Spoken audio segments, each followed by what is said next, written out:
सभी स्टूडेंट का स्वागत है तेज एजुकेशन पर। तो हम आप लोगों के लिए लेके आए हैं पर्यावरण अध्ययन के टॉप क्वेश्चन जो आपके एग्जाम में पूछे जाते हैं बार बार। अवतल दर्पण के अत्यंत निकट जब बिंब को रखते हैं तो प्रतिबिंब होता है। कैसा होता है प्रतिबिंब?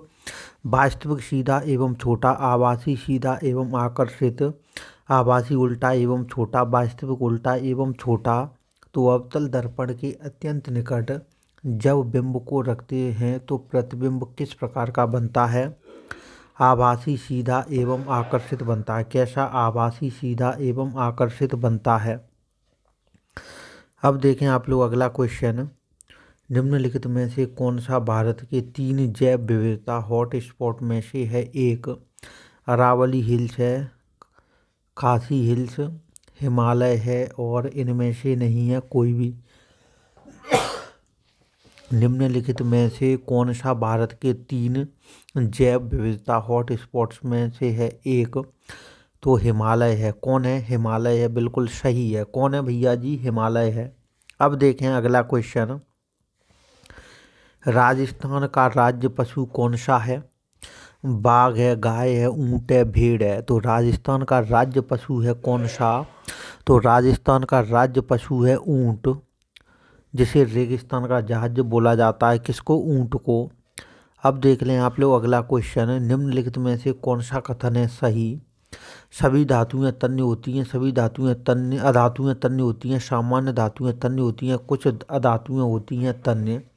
तो निम्नलिखित में से कौन सा कथन है सही? तो देखें सभी बच्चे, सामान्यतः धातुएं क्या होती हैं? तन्य होती हैं। सामान्यतः धातुएं होती हैं तन्य होती हैं। अब देख लें आप लोग अगला क्वेश्चन। वायु प्रदूषण का कौन सा नहीं है स्रोत? क्या पूछा है? वायु प्रदूषण का स्रोत कौन सा नहीं है? वाहन, उद्योग, ठोस अपशिष्ट और धूल के कण। तो वायु प्रदूषण का कौन सा नहीं है स्रोत? तो ठोस अपशिष्ट पदार्थ हैं। कौन से हैं प्यारे बच्चों? ठोस अपशिष्ट पदार्थ हैं जो कि वायु प्रदूषण का नहीं है स्रोत। क्या नहीं है? वायु प्रदूषण का नहीं है स्रोत, जो कि ठोस अपशिष्ट पदार्थ हैं। अब देख लें सभी स्टूडेंट, तेज एग्जाम ऐप आप प्ले स्टोर से डाउनलोड कर लें। यहाँ पे आप लोगों के लिए एमपी टेट के लिए फ्री टेस्ट हैं, बिल्कुल फ्री टेस्ट हैं। इस ऐप में आप लोग इसको डाउनलोड कर लें और हम लोगों का जो व्हाट्सएप ग्रुप है उसमें सभी बच्चे जुड़ जाएं। अब देख लें आप लोग अगला क्वेश्चन। निम्नलिखित में से कौन सा रामसर घोषणा की सूची में नम क्षेत्र नहीं है? देखो क्या क्वेश्चन है। बिल्कुल रामसर घोषणा की सूची में क्षेत्र नहीं है। बुलर झील, रुद्रसागर झील, केवलादेव राष्ट्रीय उद्यान, राजमंद झील। तो क्या है? राजमंद झील है, राममंद नहीं है, यह है राजमंद झील है। तो यही आंसर है, राजमंद झील है। अब देखें आप लोग अगला क्वेश्चन। राजस्थान में कौन सा नवीनीकरणीय संसाधन नहीं है? जल विद्युत है, प्राकृतिक गैस है, पवन ऊर्जा है, सौर ऊर्जा है। तो राजस्थान में कौन सा नवीनीकरणीय संसाधन नहीं है? तो प्राकृतिक गैस नहीं है। कौन सा नहीं है स्टूडेंट? प्राकृतिक गैस नहीं है नवीनीकरणीय संसाधन, ठीक है ना। अब देखें आप लोग अगला क्वेश्चन। विज्ञान प्राकृतिक विषय का व्यवस्थित ज्ञान एवं धारणाओं के मध्य संबंधों का अध्ययन है जिनमें ये विषय व्यक्त होते हैं। उपरोक्त विज्ञान की परिभाषा दी है। तो W.C. Dampier, B.S. Bloom, Karl popper और सुल्विन के द्वारा। तो आप लोग बताना। तो इसका सही विकल्प क्या है? किसने दी है? बिल्कुल W.C. डैम्पियर ने दी है। किसने दी है? W.C. डैम्पियर। अब देखें आप लोग अगला क्वेश्चन। निम्न में से इसमें उद्यान कृषि का अध्ययन किया जाता है। बॉटनी, हॉर्टिकल्चर, जियोलॉजी और एनाटॉमी। तो निम्न में से इसमें उद्यान कृषि का अध्ययन किया जाता है। तो देखो बच्चों, हॉर्टिकल्चर है। कौन सा है? हॉर्टिकल्चर है। तो निम्न में से काय में? हॉर्टिकल्चर में कृषि का, बिल्कुल उद्यान कृषि का अध्ययन किया जाता है जिसे हम लोग हॉर्टिकल्चर बोलते हैं। अब देख लें आप लोग अगला क्वेश्चन। निम्नलिखित में से कौन सा प्राथमिक स्तर पर विज्ञान शिक्षण का वांछित उद्देश्य है? तो विज्ञान के तथ्यों और सिद्धांतों एवं उसके अनुप्रयोगों को जानना, प्राकृतिक जिज्ञासा, सौंदर्य पर एकता की अनुभूति, बिल्कुल सौंदर्य पर कता, बिल्कुल सौंदर्य पर परकता की अनुभूति तथा विज्ञान एवं प्रौद्योगिकी में सृजनात्मक का पोषण है। ईमानदारी, सत्यनिष्ठा और सहयोग के मूल्यों को आत्मसात करना और उपरोक्त सभी। तो निम्नलिखित में से कौन सा प्राथमिक स्तर पर विज्ञान शिक्षण का वांछित है उद्देश्य? तो सभी उद्देश्य हैं। अब देखें सभी बच्चे अगला क्वेश्चन। तो पर्यावरण अध्ययन के अधिगम का सिद्धांत कौन सा है बताना स्टूडेंट। अति महत्वपूर्ण क्वेश्चन है यह। तो पर्यावरण अध्ययन के अधिगम का सिद्धांत है कौन सा? आवश्यकता का सिद्धांत है और उपयुक्तता का सिद्धांत है, जीवन से संबंधित होने का सिद्धांत है और उपरोक्त हैं सभी। तो पर्यावरण अध्ययन के अधिगम का सिद्धांत कौन सा है? तो उपरोक्त सभी हैं। जो पर्यावरण अध्ययन के अधिगम का सिद्धांत है, आवश्यकता का सिद्धांत भी है बच्चों, उपयुक्तता का सिद्धांत भी है, जीवन से संबंधित होने का सिद्धांत भी है। अब देखें आप लोग अगला क्वेश्चन।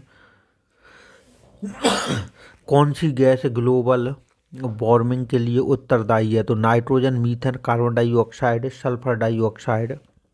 तो ग्लोबल वार्मिंग के लिए उत्तरदायी कौन सी गैस है?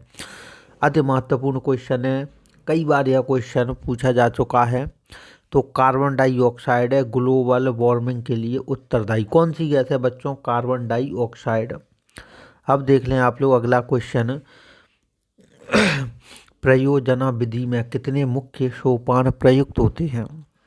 4, 3, 8 और 6। तो बिल्कुल 6 होते हैं। कितने होते हैं? 6 होते हैं। देखो बिल्कुल प्रयोजना विधि के 6 मुख्य सोपान होते हैं। देखो कौन कौन से होते हैं। स्थिति प्रदान करना, ठीक है बच्चों, ध्यान रखते जाएं आप लोग। उसके बाद में दूसरा होता है प्रोजेक्ट का चयन।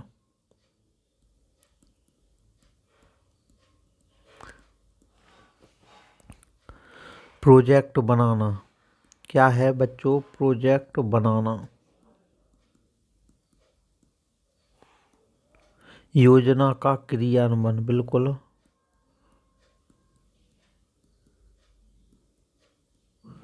और मूल्यांकन है, क्या है स्टूडेंट? मूल्यांकन। और एक और है लास्ट और अंतिम, रिकॉर्ड रखना। क्या है बच्चों? रिकॉर्ड रखना। देखो भैया जी, यहाँ से कई बार चीज़ें पूछ ली जाती हैं। तो प्रयोजना विधि में कितने मुख्य सोपान प्रयुक्त होते हैं? तो 6 हैं। तो कौन कौन से हैं? स्थिति प्रदान करना, प्रोजेक्ट का चयन करना, प्रोजेक्ट बनाना, योजना का क्रियान्वयन, मूल्यांकन और रिकॉर्ड रखना। अब देख लें अगला क्वेश्चन। छोटी कक्षाओं में पर्यावरण अध्ययन विषय में रुचि उत्पन्न करने के लिए पढ़ाई का तरीका होना चाहिए। आगमन, मनोरंजन एवं खेल संबंधी रटने का, निगमन का। तो बताना स्टूडेंट। तो मनोरंजक एवं खेल संबंधी होना चाहिए। छोटी कक्षाओं में पर्यावरण अध्ययन विषय में रुचि उत्पन्न करने के लिए पढ़ाने का जो तरीका होना चाहिए ना, वह मनोरंजक एवं खेल संबंधी होना चाहिए। अब देख लें आप लोग अगला क्वेश्चन। विशिष्ट से सामान्य का सिद्धांत निम्न में से किस में प्रयोग होता है बताना। तो विश्लेषण विधि में, स्वतः शोध विधि में, संश्लेषण विधि में और आगमन विधि में। तो विशिष्ट से सामान्य का सिद्धांत, बिल्कुल विशिष्ट से सामान्य का सिद्धांत निम्न में से किस में होता है प्रयोग? तो विश्लेषण विधि है या स्वतः शोध विधि है? स्वतः शोध विधि, संश्लेषण विधि, आगमन विधि। तो आगमन विधि है। कौन सी है स्टूडेंट? आगमन विधि है।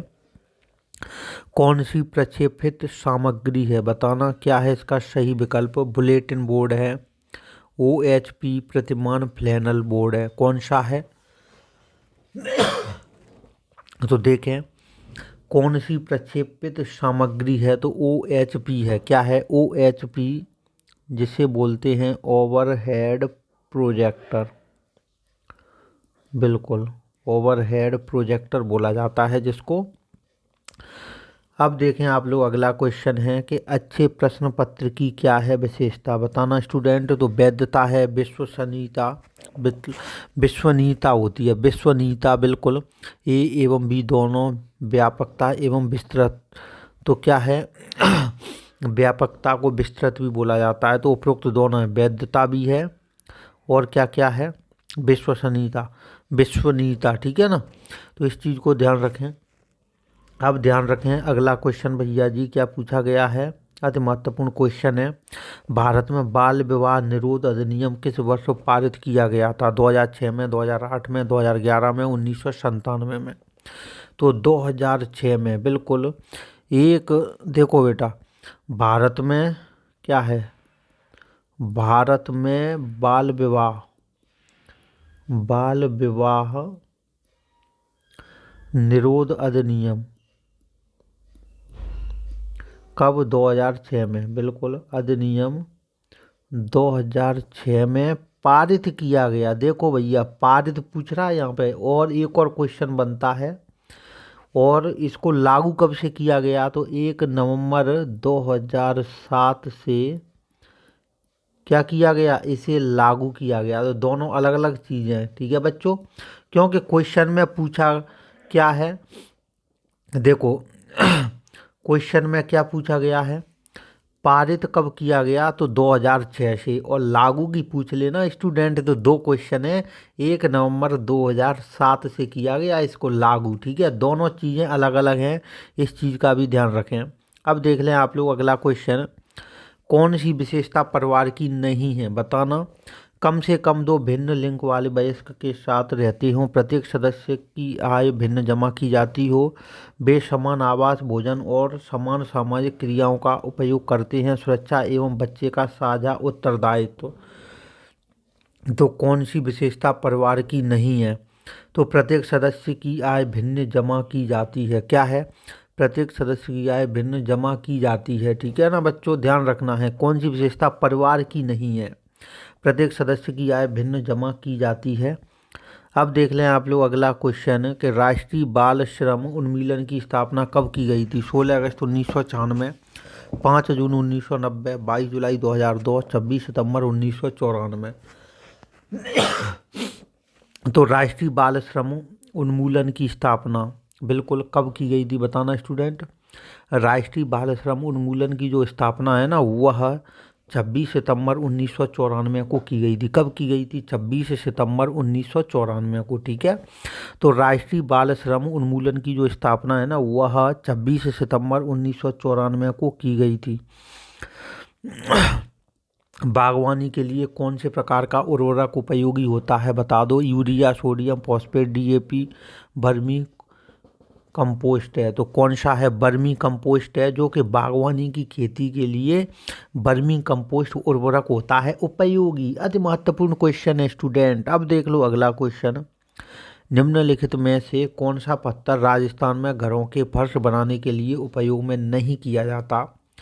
तो संगमरमर है, उसके बाद में है कोटा स्टोन है, घिया पत्थर या शैल खड़ी बोला जाता है। इसको क्या बोला जाता है? शैल खड़ी। तो शैल खड़ी का दूसरा नाम क्या है बच्चों? घिया पत्थर और सैंड स्टोन है। तो इसका सही विकल्प है घिया पत्थर या शैल खड़ी। तो निम्नलिखित में से जो शैल खड़ी या घिया पत्थर होता है ना, वो राजस्थान में घरों के फर्श बनाने के लिए उपयोग में नहीं किया जाता है, उपयोग में नहीं किया जाता है।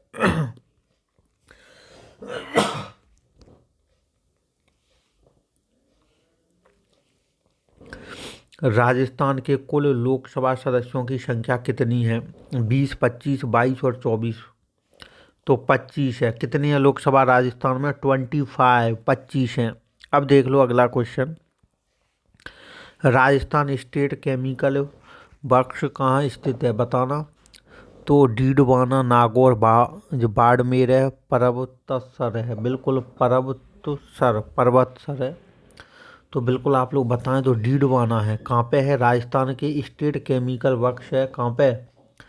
डीडवाना में है। कहाँ पे? डीडवाना। डीडवाना कहाँ पे है? नागौर जिले में है। कहाँ पे है? नागौर जिले में स्थित है, ठीक है बच्चों, नागौर जिले में है स्थित। अब देखें सभी स्टूडेंट अगला क्वेश्चन, अति महत्वपूर्ण क्वेश्चन है बच्चों, कई बार पूछा जा चुका है। भारत में उपभोक्ता, क्या पूछा जा रहा है, भारत में उपभोक्ता संरक्षण अधिनियम कौन से वर्ष लागू किया गया था। क्वेश्चन की लैंग्वेज समझें सभी बच्चे। भारत में उपभोक्ता संरक्षण अधिनियम कौन से वर्ष से लागू किया गया था, तो 1986 है। कौन सा है बच्चों, 1986 में लागू किया गया था भारत में उपभोक्ता संरक्षण अधिनियम, 1986 में। अब देख लो अगला क्वेश्चन, मलेरिया रोग होता है, कैसे होता है मलेरिया रोग। प्लाज्मोडियम फॉल्सीपेरम, एंट अमीबा, रेट्रोवायरस, साल्मोनेला।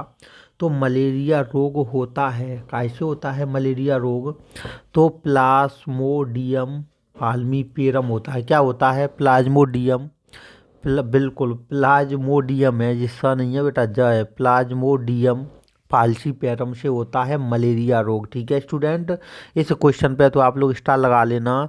एक रोग से संबंधित तो क्वेश्चन पर्यावरण में भी पूछा जा रहा है। तो देखो, पंचाप उपकला प्राणियों शरीर में कहाँ मिलते हैं, तो पंचाप उपकला प्राणियों के शरीर में कहाँ मिलते हैं। आमाशय, श्वास नलिका, आंत, वायुकोश। तो श्वास नलिका में मिलते हैं। कहाँ मिलते हैं स्टूडेंट, श्वास नलिका में। अति महत्वपूर्ण क्वेश्चन है यह। अब देख लें आप लोग अगला क्वेश्चन, निम्नलिखित में से कौन सा सरल ऊतक नहीं है, तो जाइलम है, पेरेन कायमा है, कॉलिन कायमा है, स्क्लेरे कायमा है। तो निम्नलिखित में से कौन सा सरल ऊतक नहीं है, बताना। तो जाइलम है। कौन सा है प्यारे बच्चों, जाइलम है, जो कि सरल ऊतक नहीं है। कौन सा है वह, जाइलम है, जाइलम। इस चीज़ को ध्यान रखें। तो सभी स्टूडेंट हमारी क्लास को लाइक करें और ज़्यादा से ज़्यादा करें शेयर। लाइक और शेयर करने में कंजूसी नहीं करना डियर स्टूडेंट।